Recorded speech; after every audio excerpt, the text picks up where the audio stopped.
All right. Again, thank you for joining us. My name is Michelle Maxwell, and I have the pleasure of working for the American Academy of Neurology. And I'm a part of planning these webinars as a result of going virtual from not being together this spring at the annual meeting. When we first start out here, if we could do a quick poll. I know we still have some people signing on, but could we do a quick poll here, Brooke? Pull that up, and we're going to ask you which role you're filling today as you're part of the presentation, so we know kind of where questions and comments might be coming from.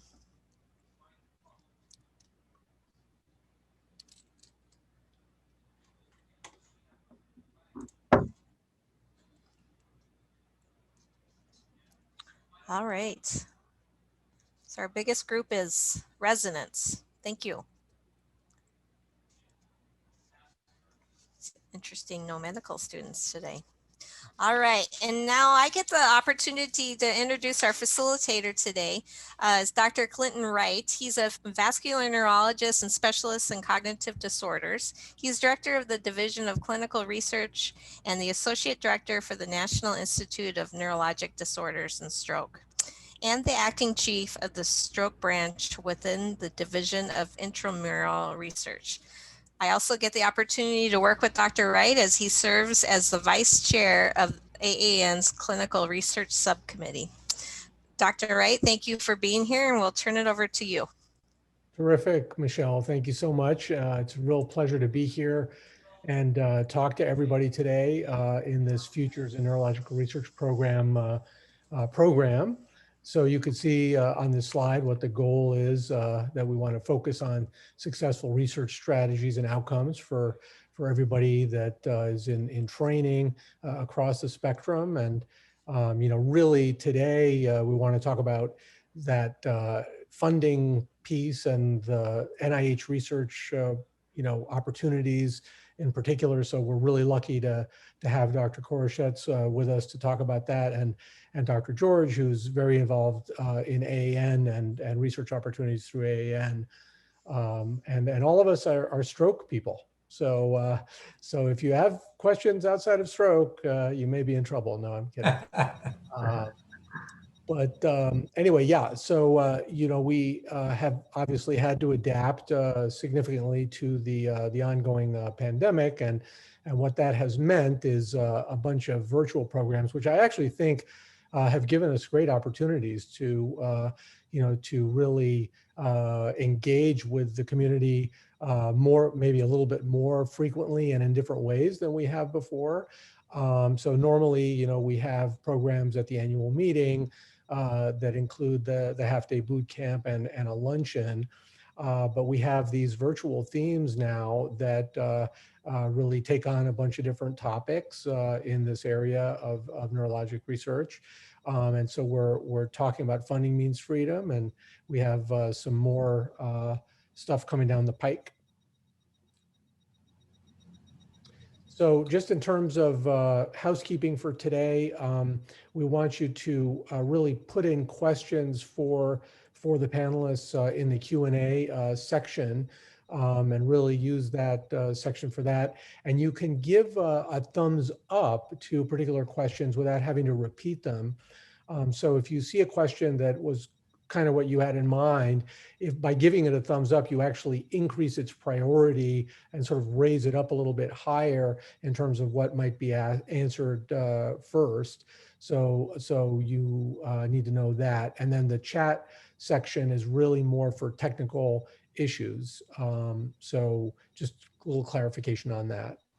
There's going to be a poll at the end that we really hope people will stay around and fill out so that we can know how we did and know how we can make it better. And as you probably noted when you signed on, the webinar is being recorded. So we're going to have demystifying the NIH and understanding the mission and priorities of the NINDS, given by Dr. Korchettes, who is the director of NINDS and my boss. So thanks a lot for putting me in this position, and hopefully I'll still have a job when we finish up. and Paul George, who is I'll introduce a little bit later, but it works heavily in the AAN research program as well. Without further ado, I'm going to pass you over to Dr. Korchettes, but I'll just want to mention a couple of things about his bio. So in addition to being the director of NINDS, he really has spearheaded a bunch of really important programs, and this is a part of me keeping my job, a bunch of important programs at NIH, including pain programs, the brain program, the blueprint program, and TBI programs. So he's really been a force, I think, for getting trans NIH initiatives going. And it's a pleasure to introduce Dr. Korchettes, as usual. Thanks very much, Clint. It's great having people like yourself working at NINDS to try and push the science forward that brings hopefully treatments to patients with neurologic disease. That's what we're kind of all about. And so I'll talk a little bit about NIH and try and demystify it, but it's a pretty mysterious place, so we probably won't get all the way through that, and talk a little bit about the priorities. So on this slide, you see the kind of fundamental pieces of our institute. So our mission is to seek fundamental knowledge about the brain and the nervous system, and then to use that knowledge to reduce the burden of neurological disease. Now, I just wanted to say that we have, over the years, been involved in many different treatment trials that failed.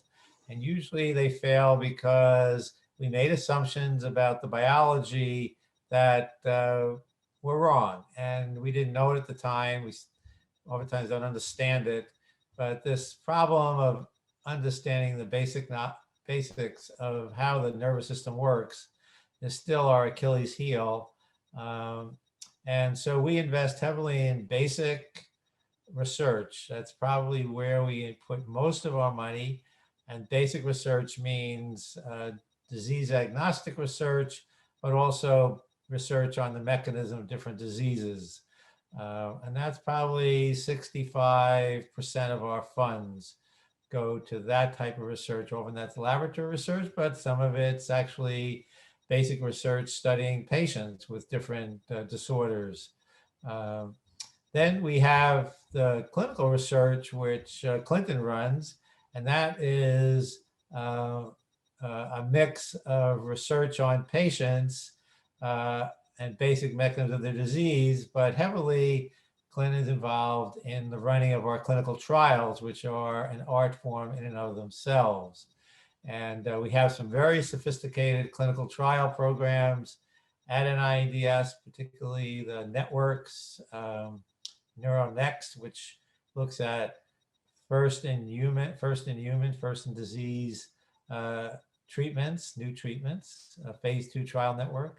The Stroke Network, which looks at prevention and rehabilitation and acute treatment of stroke, and trials that are at the phase 2 stage as well as the phase 3 stage. And we also have with NHLBI a emergency neurology network. It's actually for neurology and heart, lung, and blood issues for those critical illnesses that come into the emergency department are very successfully attacked by that network. And then we have something a little bit unusual with the NINDS. I call it a virtual pharmaceutical company. It's a group of people who all came in from industry, and they have run programs to help move treatments that come from discoveries through the process needed to get to FDA approval to go into trials in patients. So that's our translational program. And we try to identify the gaps in research and the public health needs and move towards them. We're more of a bottom-up agency than a top-down agency. NINDS does not tell you what to do. We are a granting agency, and so we rely heavily on innovative ideas that come in from investigators. They get reviewed by study sections, they get a score, and we fund the best scores until we run out of money. And so that's basically the majority of our money goes out through that process of submitting grants, reviewing grants, getting scored. We do put a lot of emphasis to training because we can see to the future that the new tools coming on are so much more powerful than in the past, and the excitement around developing better therapies in the future is really quite tremendous now. And to do that, you have to have new tools, and so we do support the development of new tools and resources to enable discoveries. And then just to say, like today, we're communicating with folks to let them know what our institute is about and how to take advantage of the funding opportunities. So next slide. The next slide, I wanted to just make the point that at NIH, neuroscience is, at least prior to COVID, was the biggest area of research. So more money going into neuroscience than even cancer, infectious disease, or cardiovascular sciences. And that's because the funding is distributed among multiple different institutes, and because multiple institutes get grants from people who are interested in studying the nervous system, whether it's drug abuse in the nervous system, or retinal or occipital circuit function that goes to the Eye Institute, or the Mental Health Institute, clearly heavily into neuroscience. The Aging Institute received a $2 billion a year increase in their budget for dementia research. So that is almost all going to neuroscience. So in terms of the funding, neuroscience is really at the top. And that bodes well, particularly for physician scientists, because that means that a lot of these discoveries are going to be coming out of research. And it's actually the physician scientists, which is kind of the bottleneck in terms of moving those to patients.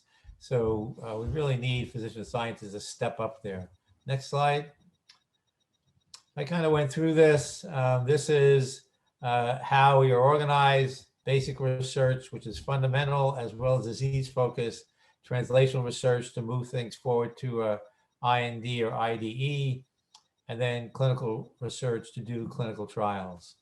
And each of these is very competitive. So things have changed over the last 30 years so that competing for funds, and it's a lot of money in each of these areas, really requires a lot of clever ideas and sophisticated knowledge.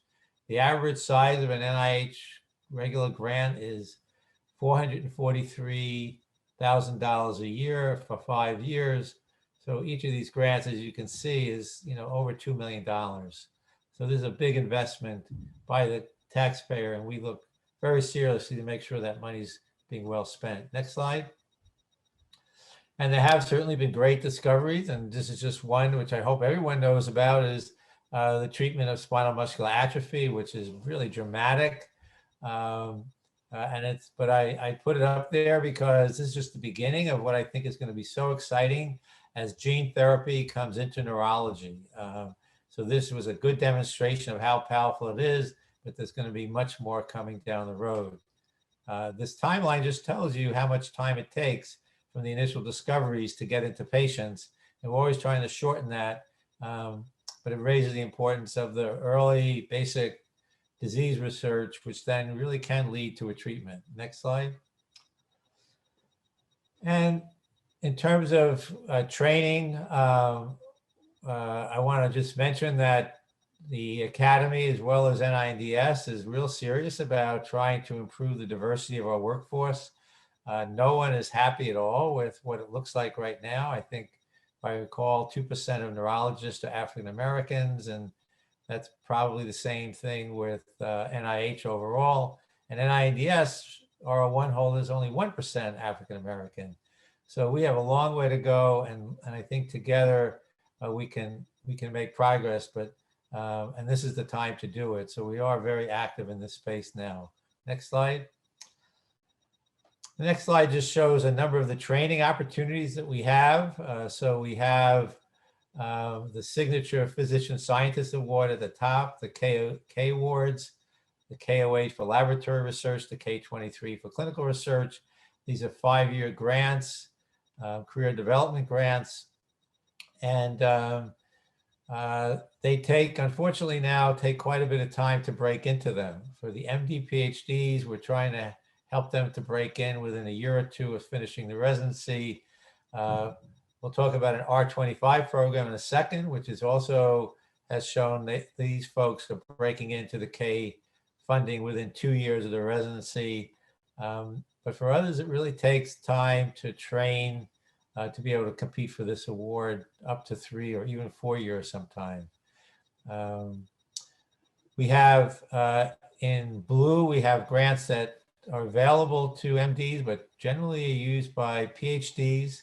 Some of the K99 R00 programs, these are programs where you get 2 years of mentorship money, and then you also get 3 years of independent research funding at a job. So these are kind of really the ones that many of the PhDs looking forward to getting prior to getting a job. There have been some MDs have run this successfully, but the more common way is to go through the K08, K23 pool, and then to an R01, which is the signature grant at NIH. And then at the bottom, we have a number of diversity programs, which reach out to high school students, undergraduate students, graduate students, postdocs, and even to help transition people to new faculty positions who come from socioeconomic, racial, ethnic minority groups. So we spend a lot of time on the training programs. Next slide. And in terms of the physician scientist, so I said it is a bottleneck, and this kind of shows you the number of the K Award applications over the last 20 years. And actually, if you even go back further, the same thing, it's flat. You know, we haven't seen any increase. The number of medical students has increased, the number of medical school faculty has increased, but people applying for the K Awards has not increased. And we don't have a pay line. We'll pay any good grant that gets a good score on a K application. And we're always looking for more people to come into this space because, as I said, the physician scientists, and these are the physician scientist awards. As you can see, we get this is all across NIH, 400 people a year. I'm sorry, 800 people a year. That's for all of NIH. For NDS, it's about 70 people a year. So not enough to really carry the ball given the explosion in neuroscience research. Next slide. And so these are the Clinician Scientist Awards I mentioned, the K Awards, 5-year grants, and then the K02 is kind of a bridge between, for some people who go through the K08 or K23 and need a couple more years to get independent support through an R01. So these are only for physician scientists. Next slide. The R25 program is something that we started in 2008, where we were really worried about the drop off of K applications. And this is a program where institutions apply, and if they apply and are successful, showing that they will support physician scientists, we'll let them submit as many applications from individual residents as they want, and we'll fund those residents to do research during their residency. And then they will get 2 years of funding after their residency in the research space, with the idea that that will get them enough time to submit a K application. And this actually seems to be working. You have to submit a K application by the 18th month of the fellowship to get the last 6 months of funding. So people do that. And surprising enough, they're getting quite successful at getting the K applications within 2 years of finishing their residency or fellowship. So there's a special program that we hope will increase the number of people, physician scientist folks. Next slide. I also want to mention that loan repayment is very much in the game here, that many people are coming out with big loans, and the loan repayment program, you apply for it, it has a pretty high chance of success. It's not 100% chance, but it's a high success rate. And it'll pay up to $50,000 a year of qualified educational debt. And it's going to go over many years. So a lot of people can completely eliminate their debt if they get funded for this loan repayment program. Next slide. And I just wanted to throw out that there are a couple of big projects that we don't really have time to go into them, But the BRAIN initiative is a fantastic project that's developing tools to monitor, map, and modulate neural circuits in lots in animal models, but also in humans. The HEAL program is being driven to develop better non-addictive treatments for people with pain. And as I mentioned, the Alzheimer's Project Act gave $2 billion a year to the Aging Institute. We manage about 10% of that money for dementia research. So that is a very well-funded area now. And the last slide, I think the last slide next is just a plug on a podcast that the NINDS staff put together to really demystify NINDS for people who are coming into the field. So it's a series of podcasts that goes through all the aspects of NINDS. It's actually quite entertaining, surprising enough, for a government podcast. And I encourage people to listen and learn more about NINDS through the podcast. So with that, I'd like to stop and happy to answer any, happy to hold on, and we'll answer questions after Paul presents. Thank you. Yeah, thanks. That's really great, Walter. Yeah, we'll hold the questions until the end, but I already see one question in the Q&A section, so that'd be great. So now we're going to move on to Paul George, who is also a stroke neurologist at Stanford and a faculty member there and involved in AAN Science Committee, as well as being chair, as you can see, of the AAN Research Program Subcommittee. So go ahead, Paul. Thank you, Dr. Wright. And thanks for the Clinical Research Subcommittee for putting this on and giving us a chance to talk about some of the AAN's awards that they offer that often serve as a bridge to the awards that Dr. Korchettes was talking, especially the K awards. And so just want to start a little bit about myself, which if there's certain questions in the Q&A, I'm not too far removed from where a lot of you are, I think. I was fortunate enough to get one of the AAN awards a few years back, and then that set me up very nicely for one of the K awards that I was lucky enough to get. And then I'm currently right now trying to break down that R01 door as my K wraps up here. So that's where I am in the research timeline. And I just want to say how overall, you know, at times it can be challenging, but it really is a worthwhile path. I've seen as my own group has grown that there's, you know, few professions and things where you get to ask any question that you're excited about, and then can most times find the funding to support that. And so, you know, it really is a worthwhile endeavor, I think, as we try to improve some of the patient treatments and care for our patients. And so, and often, as even I think that first question I saw, you know, the funding really is what makes this happen.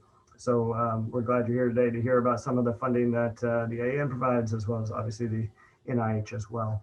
Next slide, please.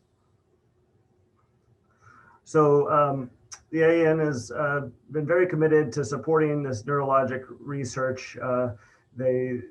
They too feel it's very important for our members as well as our patients to continue the research pipeline from clinician scientists as well as other researchers in the neuroscience field. They've been doing it for over 2 decades now through the research award programs that they have set up, and as well as programmatic opportunities to help train young scientists. And these really are aimed at moving the field of neurology and neuroscience forward to help with care of neurology patients. And it's sometimes a little confusing when you're looking at the web page, but it's a partnership with the American Brain Foundation, which is the funding partners, as well as the funding partners for many of these awards that allow this research to go on. And we'll get into that a little bit as we go through some of these awards. It's been, you can pick which metric you want to use to define success, and there are many, I think. But one of them is that, you know, almost 90% of people who receive one of the AAN awards go on to receive national funding, most through the NIH. And so that it's, I think with the support and protected time it gives a person, as well as some of the programs that it opens doors to through the AAN. It is a very successful program for helping to launch your research career. Next slide, please. So just a couple more poll questions. And if Brooke, you don't mind pulling up the poll, just to get a feel, how many of you have applied for a grant before? Yes or no, if have you applied for a grant before?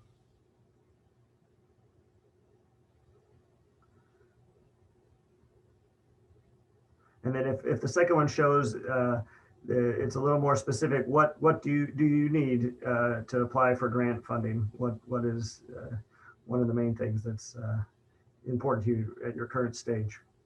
Mentor, time, finding a good research question, we're just unclear.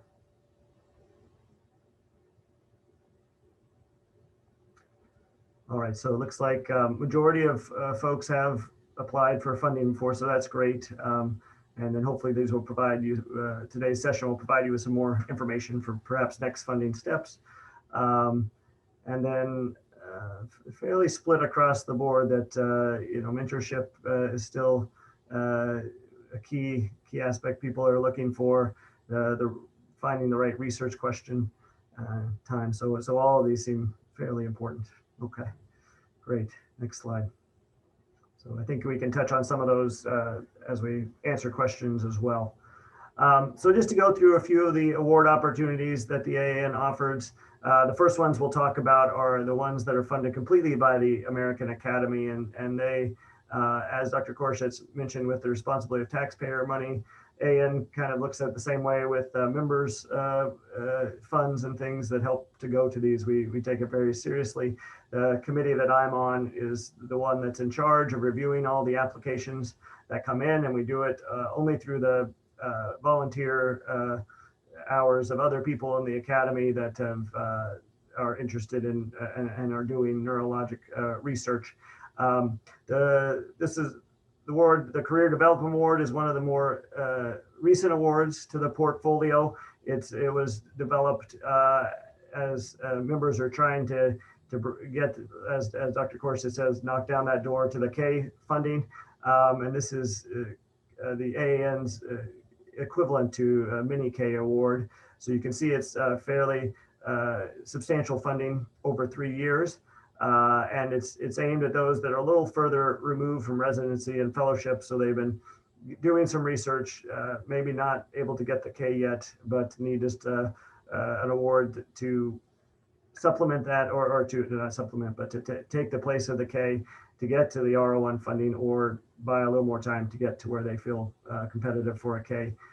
So really junior faculty for this award. It can be any type of research, clinical, basic, or translational, as long as it's in the field of neurology and neuroscience. And you can see here 5 to 10 years out from the time you finish your residency. Next slide. The Clinical Research Training Scholarship is one of the mainstays of the research portfolio offered by the AAN. It's been around the longest, I believe, and 150,000 over 2 years. This is also more recently is focused on research with human subjects, or really translational research with animal models in the lab, aimed at developing treatments or enhancing the diagnosis of neurologic disease. And this is aimed at those early career folks who have just finished residency, up to 5 years after that, as well as PhDs who are studying really translational or using human subjects in their research. Next award, please. And then more recently developed, that is kind of broken off from the CRTS, is this Neuroscience Research Training Scholarship.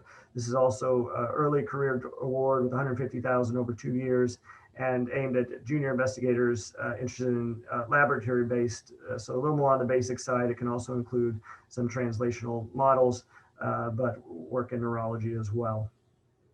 Next slide, please. And then the final AAN-funded award is a Practice Research Training Scholarship. Over the years, it's we've been made aware that it's hard to find funding for this to support this type of research, especially early on. And so that's where this award came from. And it's similar to the CRTS. It's 2 years, 150,000, really aimed at research that improves our practice of neurology and medicine, and aimed at that early career timeframe as well. Next slide, please. And then we're able to also leverage the AAN's membership and position in neurology to help work with many partners. And we're really thankful for all the partners who help contribute to make more awards possible. And so when you look through the awards, you'll see each year it varies a little bit depending on which partnerships we have, as to if there's areas, specifically different areas in neurology that are offered. And these are just names of many partners who have worked with us currently or over the years. Next slide, please.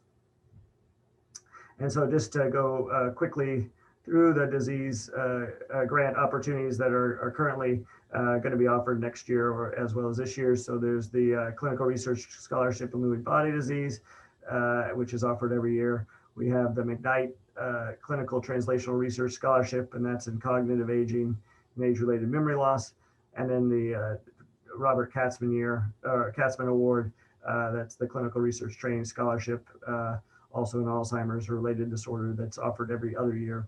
And so these are really disease-specific awards. Usually if your research fits nicely in one of these, they do have slightly less number of applicants than the general awards. So it's good to see where your research matches for these different awards. Next slide, please. We also have the Epilepsy Clinical Neurophysiology Award, the Susan Spencer CRTS.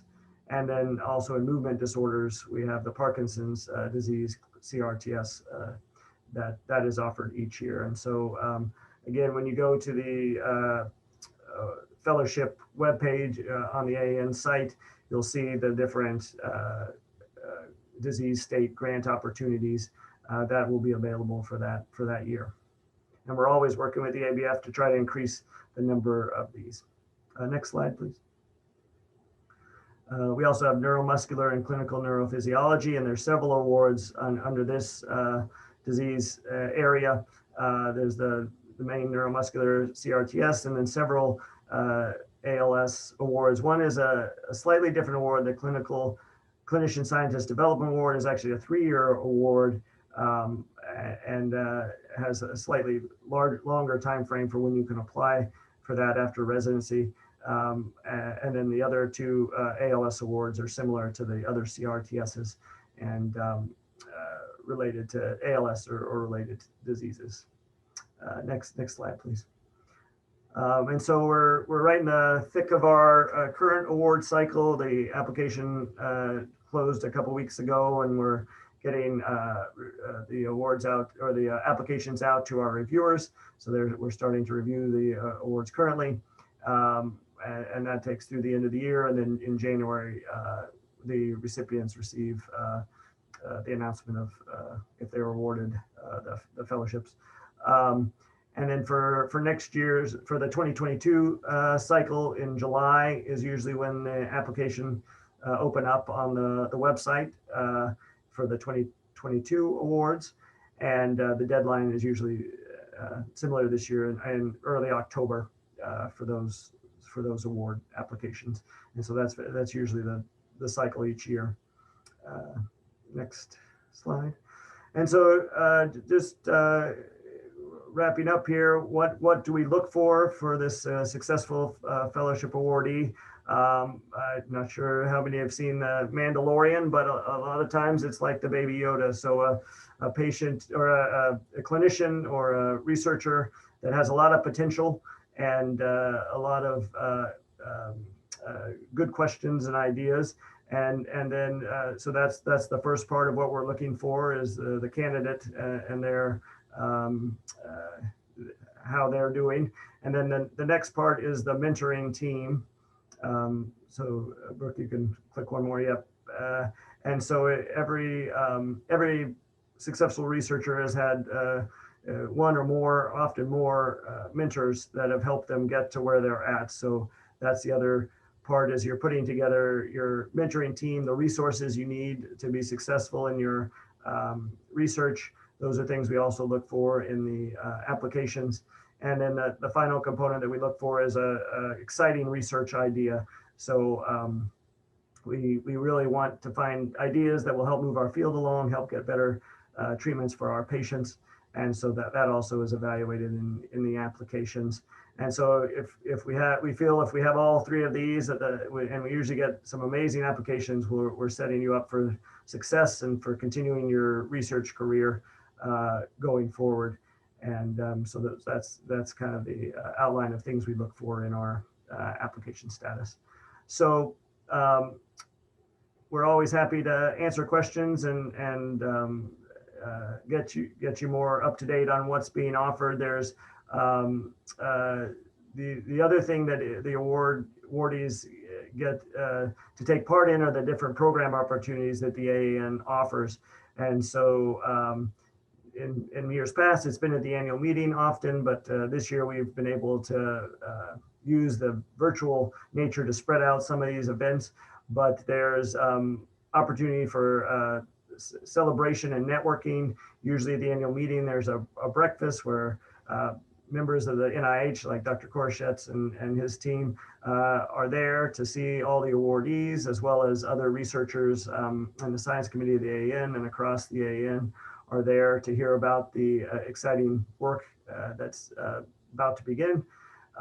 There's also alumni, as I mentioned at the beginning. This is a 20-year plus program with a lot of researchers that are leaders of the field. And so there's exciting alumni networking, reception and events.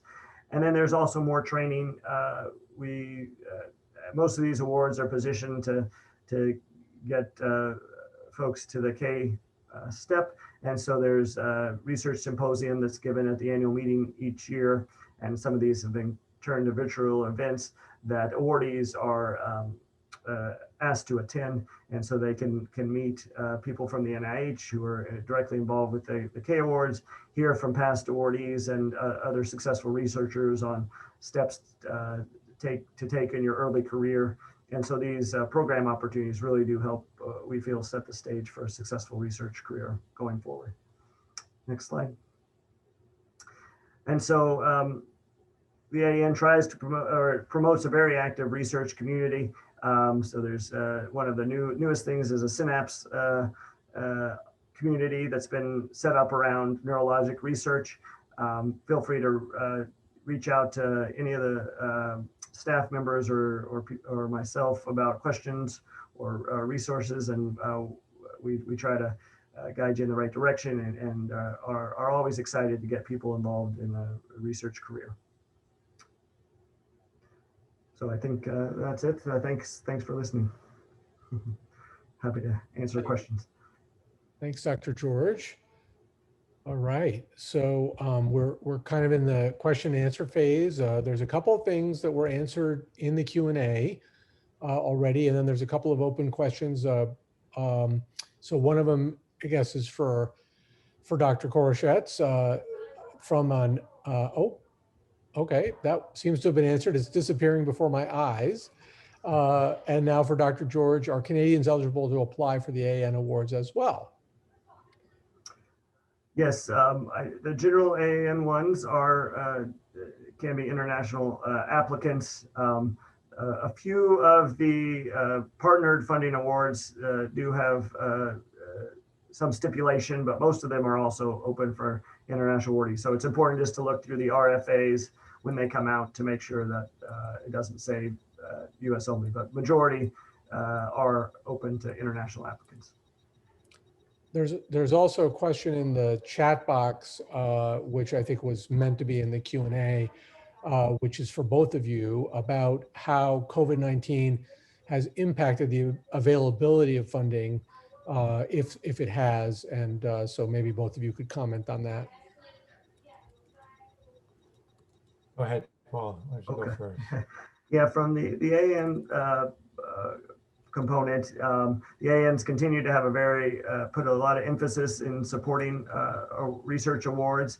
And so all of the categories awards are still offered this year from the AAN funded, which took a lot of effort from dedicated staff and the academy. So there are in some categories slightly fewer awards this year, but we would hope to regain those levels as things get back to normal. Thanks. And Walter? Mhm.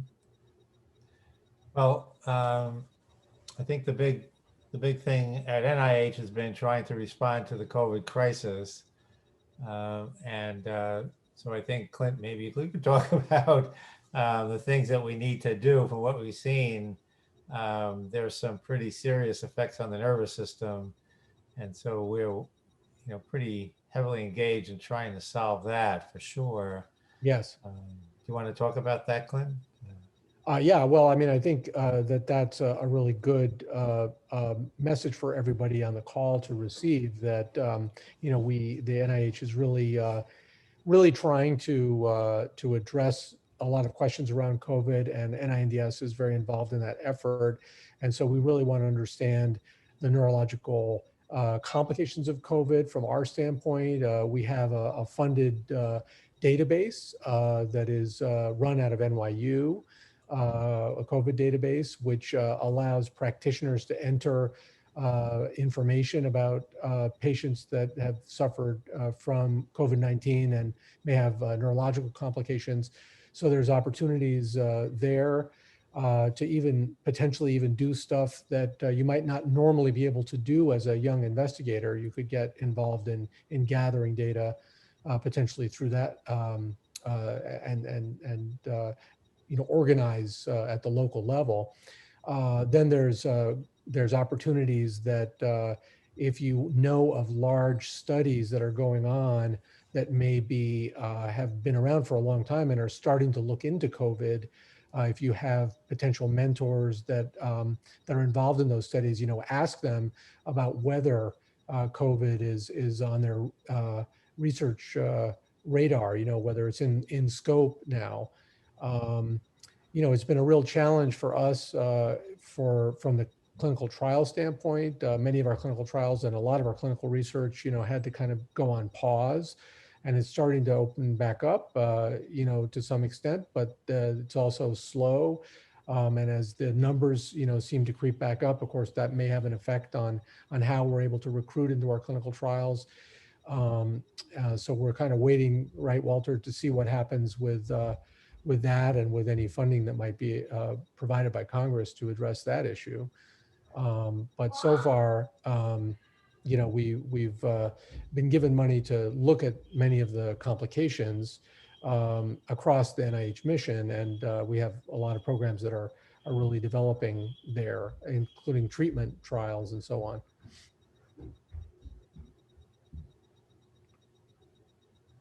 So we have See, one question about, well, it's a comment about the time. So it's probably a good thing to know that an NIH grant is a little bit, and the time frame is like, just remember, it's kind of like having a baby. So you submit a grant, and the grant goes into this gigantic system, and it comes out and goes to review, which is usually 3 or 4 months after it comes in. Then it gets reviewed, and then it goes to the next council to make a decision about funding.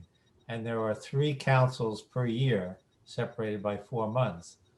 So in general, by the time you submit a grant and the time you learn about whether you get funded is about 9 months. And that's true throughout NIH for everything. So the system is not built for rapid decisions. It's built for very considered, multi-tiered evaluation decisions. So you have to know that to be successful. The only exceptions are like in public health emergencies like COVID, where we call for applications, we put money out within a couple of weeks. But that's not the usual. You have to be able to prepare for that 9-month process. And the other thing is most people don't get their grant the first time. So that means you got to resubmit and apply again. But in many instances, which adds on another 9 months. So that is something you really need to know and prepare about. And so you never want to submit your grant kind of, just at the last minute type of thing. You want to always submit about a year before you really need the money.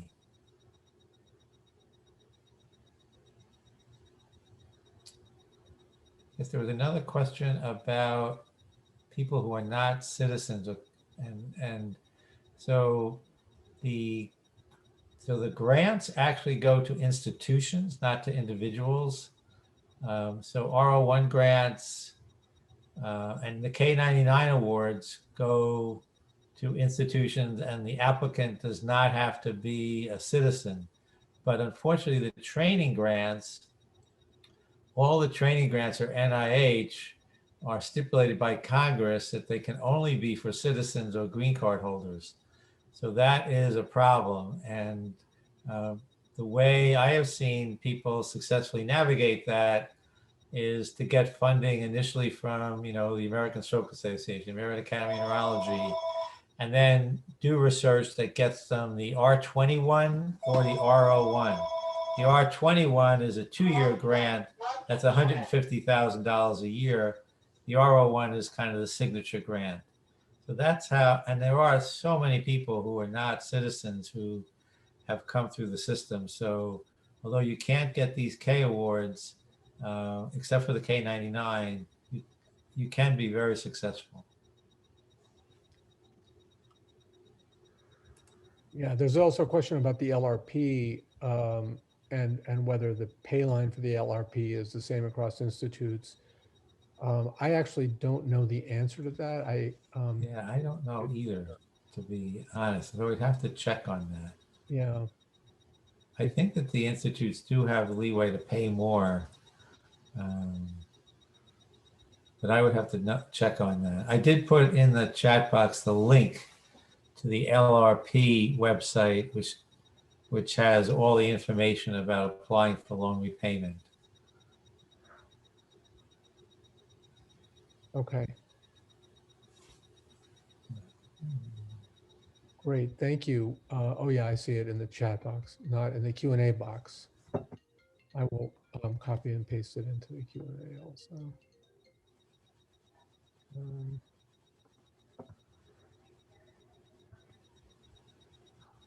Not sure if I can do that. I don't seem to be able to do that. Anyway, you can look in the chat box for that answer. Okay, I think we've addressed all the questions. I don't know if there are any others. One question we sometimes get, Dr. Korchettes and Dr. Wright, is who to talk to first when you're thinking of submitting a K. Is it Dr. Korn, or are there better people to reach out to, or how do you kind of first engage with the NIH? Okay, so that's a really good question. So for a K award, yes, it's Dr. Korn. And then depending on what the disease area is, there may be someone else involved, the program director for that disease area, but Dr. Korn is in charge of the training. Now, so the way to approach the program at NIH is to think about what you want to do, look at a grant, somebody else's grant, see how it's put together, and particularly what's called the specific aims page. That's the key page in a grant. Look at someone else's specific aim page, try and think of what you want to do and put it into that form of specific aims, and then send that to Dr. Korn in an email. What's not generally useful is to call up and not have an idea what you want to do and just kind of talk, in vague terms, because the program directors really don't know what to do with that. They're much better if you can crystallize ahead of time what you want to do, and they can help you do that or fashion it. But they're very helpful in doing that because that's their job. They love their job. I just say, think about it, do your homework, look at a grant, look at the specific aims page, try and get your ideas into that format and put that in the email, and you'll get some really good feedback.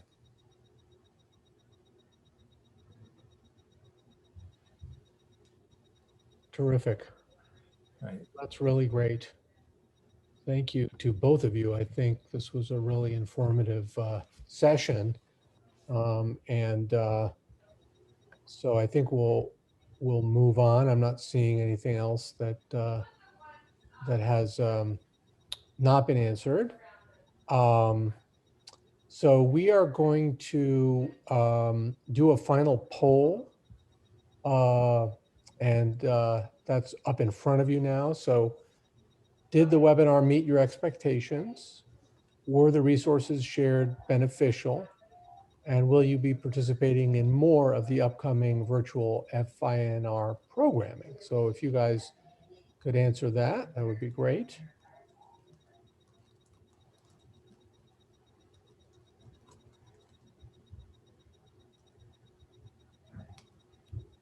And